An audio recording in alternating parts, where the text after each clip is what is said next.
nosotros siempre pensamos en todas esas escalas que tú dijiste, ¿no? Desde los cambios individuales que podemos hacer, cambios de comportamiento o sea, dos de las líneas en las que trabajamos, digamos, como pilares de nuestro trabajo siempre tienen que ver cambio de comportamiento, que lo podemos ver a nivel individual, de empresa, ¿no? Más colectivo, y la transformación o el cambio sistémico, porque al final sí lo que necesitamos también es cambiar un poco todo el sistema de pensamiento económico, todo.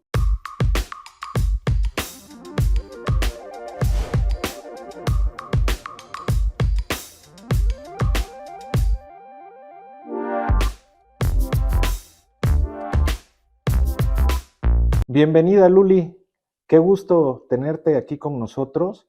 Pero para empezar, cuéntame cómo fue tu incursión, cómo decidiste empezar a especializarte en el tema del cambio climático. Pues muchísimas gracias, Edgar. Gracias por la invitación a estar aquí el día de hoy.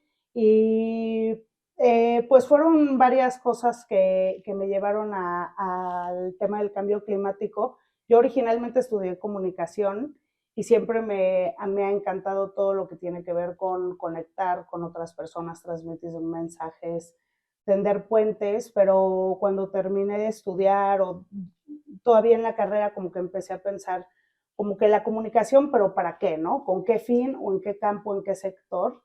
Y siempre me habían interesado también los temas ambientales y entonces fue cuando decidí especializarme después ya en temas ambientales, en temas de sustentabilidad empresarial, pero sobre todo ya en mi tesis de doctorado me enfoqué más en toda la parte que tenía que ver con el trabajo de las organizaciones de la sociedad civil, las ONGs, en conjunción con el sector privado, ¿no? En alianzas entre ONGs y sector privado y en ocasiones también gobiernos, y cómo eso es un vehículo para avanzar la agenda de la sustentabilidad.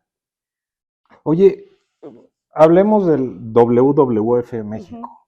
Eh, ¿Qué es y cuál es la misión? Sí, pues mira, yo mi primer acercamiento con WWF fue igual cuando estaba estudiando fuera de México, y como que fue ahí cuando cambié un poco mi percepción también o aprendí más de lo que hace la sociedad civil organizada. Y WWF en particular es una organización icónica porque fue de las primeras organizaciones ambientales globales. Es actualmente una de las más grandes del mundo, una de las más reconocidas, y trabajamos mucho por proteger la reputación, nuestra reputación, ¿no? Del trabajo que hacemos, y que todo nuestro trabajo siempre está basado en la ciencia. Y originalmente muchos identificarán a WWF con el logo del panda, y originalmente en nuestra misión siempre ha estado encaminada en conservar y restaurar ecosistemas, especies prioritarias, pero hace unos 20 años, pues el problema del cambio climático tomó cada vez más importancia y decidió WWF también abrir un equipo de cambio climático, porque al final el cambio climático es en sí mismo una de las mayores amenazas para la pérdida de la biodiversidad y los ecosistemas, ¿no? Entonces, si no trabajamos en el cambio climático, no podemos proteger los ecosistemas y las especies, y para frenar el cambio climático, una de las principales cosas que hay que hacer es reducir las emisiones de gases de efecto invernadero, que son sobre todo provenientes pues de la actividad humana, y eso si lo desmenuzamos pues nos lleva a las ciudades, a las empresas, ¿no? Y entonces es por eso que yo estoy en el equipo de cambio climático y energía, y nuestro trabajo tiene que ver un poco más con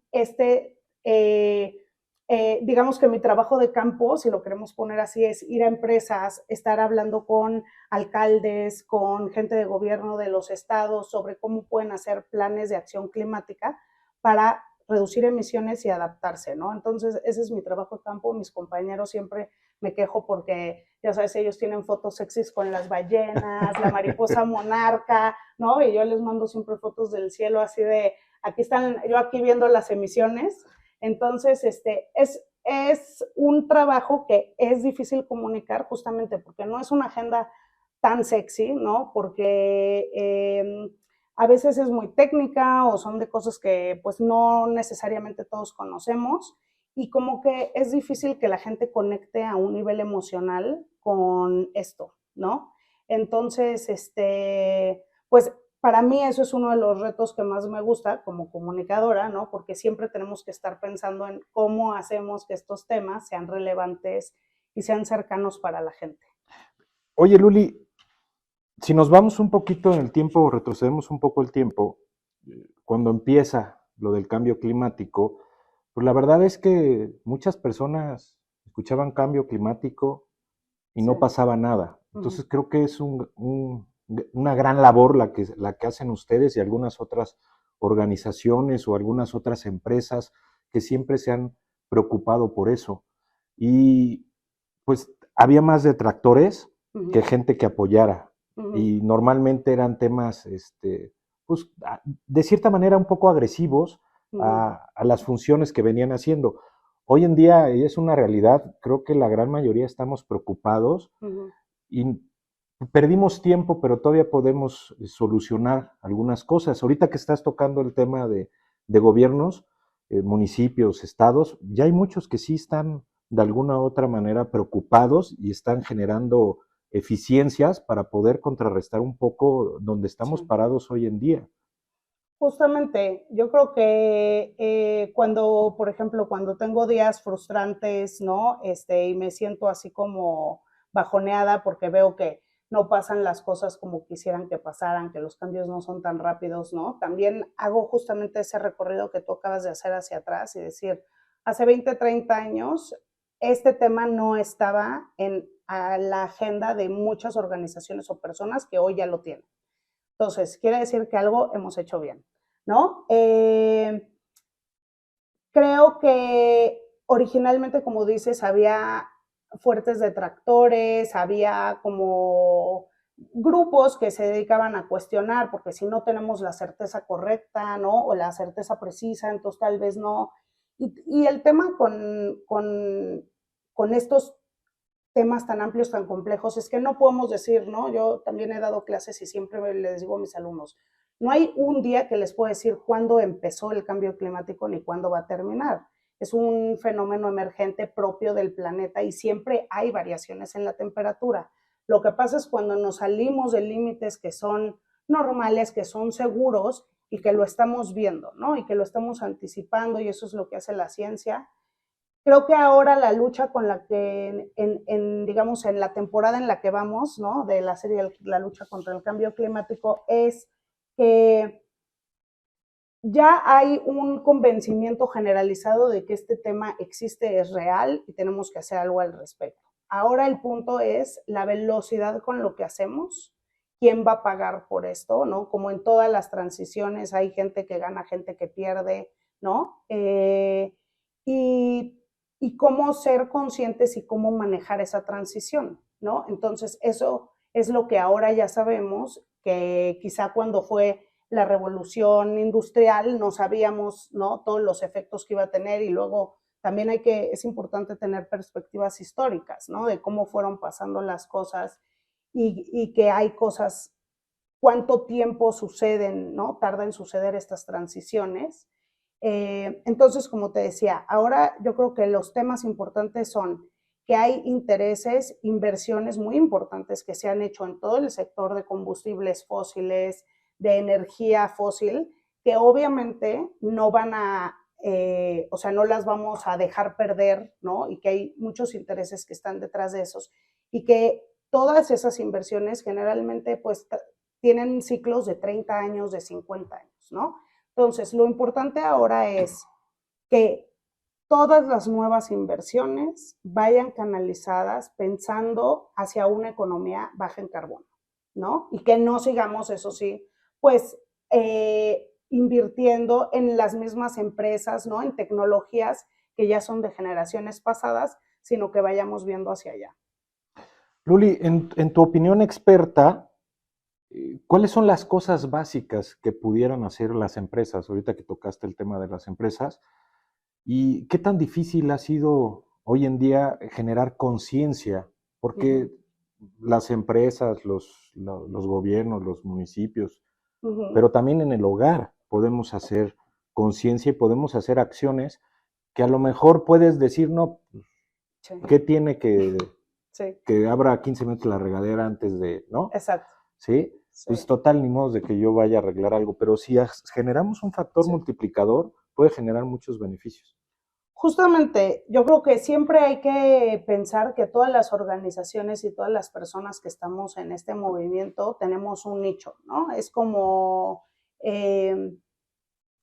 para generar una transformación de toda nuestra sociedad, todos los cambios son importantes a todos los niveles y hay gente que se enfoca en cosas muy específicas y todo es muy válido. Nosotros siempre pensamos en todas esas escalas que tú dijiste, ¿no? Desde los cambios individuales que podemos hacer, cambios de comportamiento o sea, dos de las líneas en las que trabajamos, digamos, como pilares de nuestro trabajo siempre tienen que ver cambio de comportamiento, que lo podemos ver a nivel individual, de empresa, ¿no? Más colectivo, y la transformación o el cambio sistémico, porque al final sí lo que necesitamos también es cambiar un poco todo el sistema de pensamiento económico, todo que domina, ¿no? Entonces, nosotros trabajamos y tratamos de enfocarnos en soluciones grandes, ¿no? Y si pensamos en soluciones grandes, tiene que ver con cómo transformamos, por ejemplo, en México y en el mundo el sistema energético, cómo generamos políticas y marcos regulatorios que permitan y flujos de inversión que permitan que haya más energías renovables. Pero no nada más energías renovables porque sí, ¿no? Sino más energías renovables que sigan justamente estos lineamientos de protección a la biodiversidad, de transición justa, ¿no? Donde sabemos que hay empleos que se van a perder, otros se van a recuperar y cómo podemos ir manejando estas transiciones. Me preguntabas también de qué pueden hacer las empresas, las ciudades, o sea, en términos generales, las rutas de descarbonización para una empresa, para una ciudad, ya están dadas. Es como si pensamos en un rompecabezas, tiene unas piezas, las piezas ya están en la mesa y las conocemos.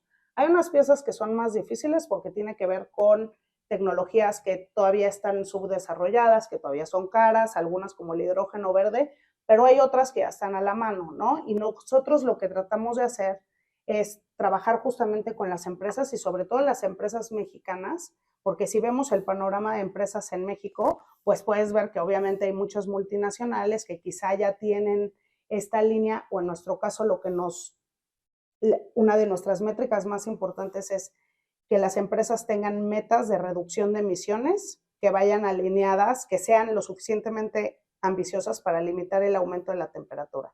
Entonces, muchas empresas multinacionales ya tienen estas metas. Ahora el reto es que las mexicanas estén a ese nivel, ¿no? Entonces, estamos trabajando con más de 20 empresas en México, con unas más intensivamente, con otras no tan intensivamente, pero para construir esta cultura.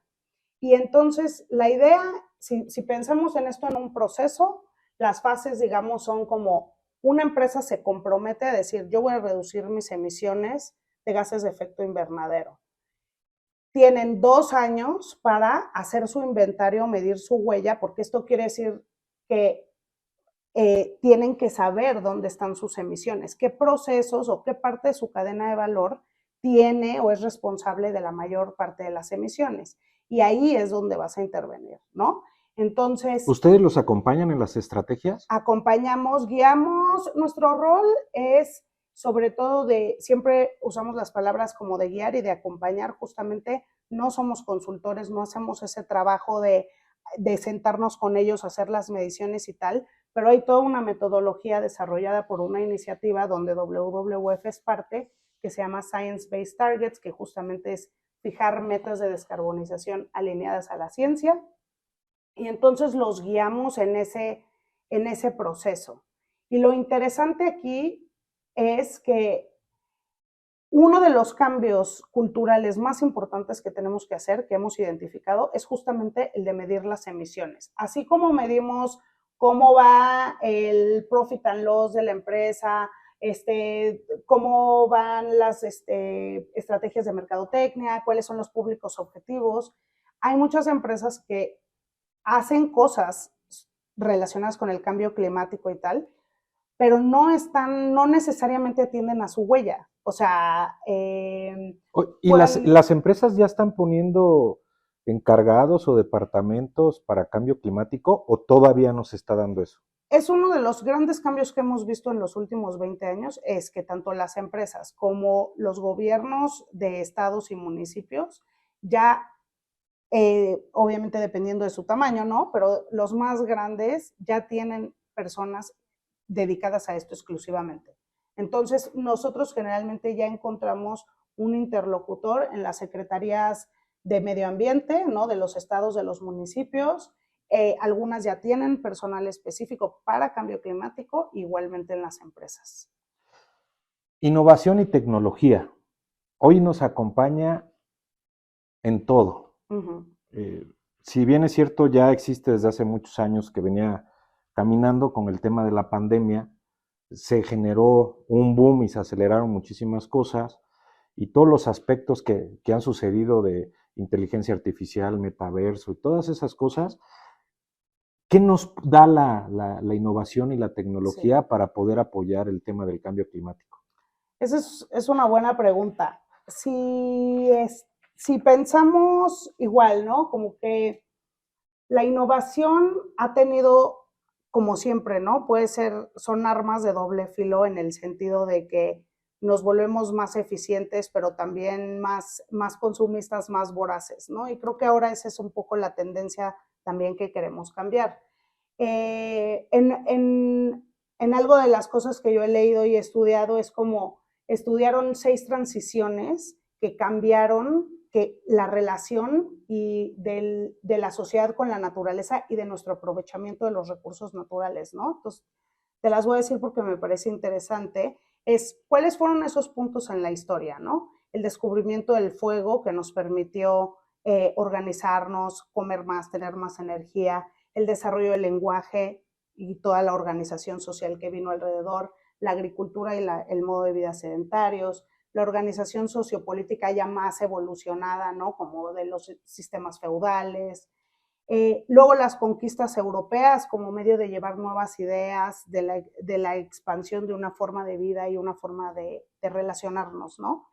Y la última fue el dominio de los combustibles fósiles, ¿no? Y por esos combustibles fósiles es por lo que ha aumentado la temperatura.